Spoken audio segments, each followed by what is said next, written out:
Welkom terug hier by die groot ontbyt. Dit is so heerlik om saam te kuier. En vandag gesels ons 'n bietjie oor voëlgriep pandemie en dit is regtig waar iets wat op die oomblik baie relevant en aktueel is. En dit spesifiek met professor Celia Abolnik en sy is van die Universiteit van Pretoria en sy is hier by ons op die geelbank. Professor Celia, goeiemôre, baie welkom. Môre, lekker om hier te wees. Celia, miskien moet ons net begin eers by wat is voëlgriep en wat is die simptome daarvan? Okay, dis veroorsaak deur 'n virus en julle moet my verskoon. Ek sal in Engels moet oorslaan want ek You are is so eintlik welcome. Engels. Yeah. It's a virus. It's similar to the one that infects humans. And it's carried by wild birds normally, especially water birds like ducks.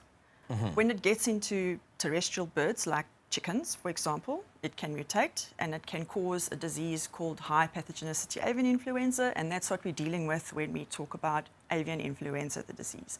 And it's lethal. It can infect and kill chickens very quickly within 2 or 3 days sometimes. And it's highly contagious. It's spreading their droppings. It's spreading their respiratory excretions. So it's really a very big problem for our farmers. Ostrich, also affected by it? Ostriches are also classified as poultry because they're farmed with their meat and their leather and their eggs too. So yes, ostriches are susceptible to infection, but they don't usually show major clinical signs like a chicken would. There's almost a spectrum of disease that different birds show. A duck, for example, might look perfectly normal, but it's infected with a high pathogenic avian influenza virus. An ostrich might also look normal. A chicken or a turkey or a quail, on the other hand, would get very ill and die rather quickly. Is this the worst bird flu outbreak that South Africa's had? My perception is yes, this H7N6, and we're actually dealing with more than one outbreak at the moment. We've got the H5N1, which is maintained in wild birds. We're part of a global pandemic with H5N1, and that one is hung around now, and we keep getting these successive waves of introduction from the north. And then the H7N6, which emerged locally and is not a wild bird spread disease, it's spread from chicken to chicken. That's what's really causing the problems at the moment. And I've been involved with these outbreaks since the very first one in 2004 that we had in ostriches. And you know, they've all been brought under control. We had H5N2 in ostriches, 2004, 2006, 2011, all separate outbreaks. 2017, the big one hit us. That was H5N8, and their chickens and lots of wild birds became infected too. 2021, we had H5N1. But this H7N6 to me just feels like one of the worst, just because of the manner in which it's spreading and how fast it's spreading. It just seems to be out of control to me. Is this a problem only in South Africa, or were there any outbreaks around the world? If I speak about this H7N6, I refer to it as a classic high path virus. And this has happened since the 1950s in many, many countries. You have this introduction of a low pathogenic virus into poultry. It mutates into the high pathogenic version, and it causes localized outbreaks that usually you control by quarantining, killing all the birds, making sure that nothing moves out. Yeah, sorry, what was your main question again? Is this only a problem in South Africa currently or a global problem? Okay, H7N6 is a local South African problem. Other countries have had very similar events. America with H7 virus similarly, Mexico H5N2, Pakistan H7N3, the Netherlands had H7N7, Italy had H7N1. So this happens, and I mean it's sort of normal, and it happens when wild birds come into contact with chickens, close contact. So I'm actually quite surprised that it's taken so long for this to happen in South Africa. This is the first time that I'm aware of, or that it's ever been reported, that chickens have become infected with a low pathogenic avian influenza virus that's mutated into the high pathogenic form. Now, there are reasons why in the Northern Hemisphere this occurs on a more regular basis, and that's because it's cooler weather, there's more water, they've got lots and lots of duck species, and there's more contact between their ducks and their chickens. And I've always theorized that the reason we don't see this in South Africa that much is because we're hot, we're water scarce, there's not many opportunities for ducks and chickens to mix. We don't have a big population of farmed ducks here.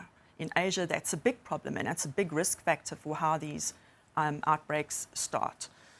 Okay, so I think the question on my top of mind is, can I get it if I, for instance, eat an infected chicken or eat an egg of an infected chicken?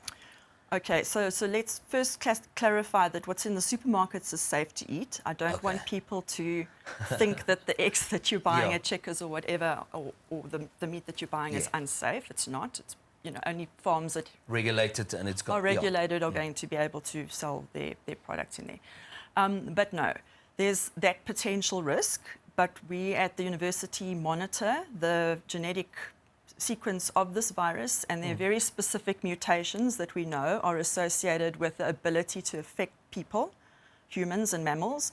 And so far, it's clear there's nothing that we should be concerned about, but we are monitoring this on an ongoing basis, and it's the routine thing we do.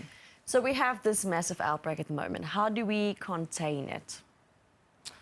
Good question, because it feels like we can't. It feels like the horse is bolted. And what can we do now? So I think the main thing is not to move infected birds because it's spread with chicken manure.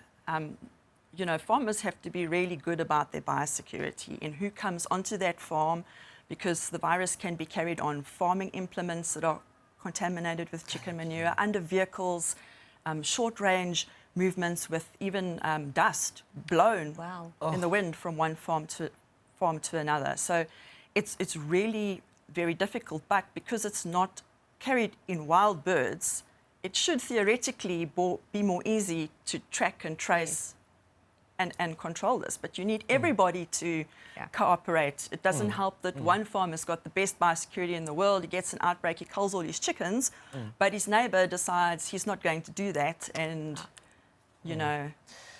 Wat vir my interessant is ons hond het vroeër hierdie jaar katgriep gekry, nê? En toe sê die veearts dat vir 2 jaar nadat hierdie kiem of virus, ek weet nie wat dit is met die katgriep, kan dan nie ander pappies op die erf kom nie, want dit kan oordra.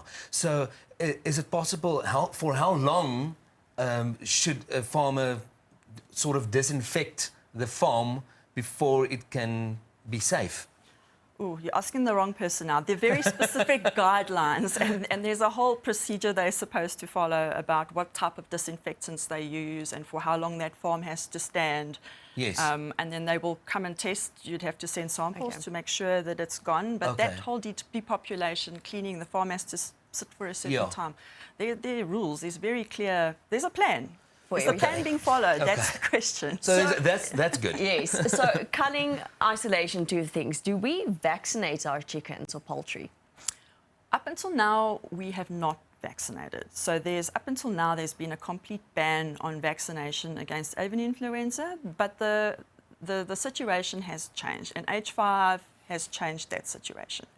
If you have a virus that's carried by birds, and there's this reservoir in the northern hemisphere, and every year we are sitting ducks, and we're going to be reinfected every year, I think it's impractical, unreasonable, unfair to expect farmers to cull out all their birds every time. It's not good for food security.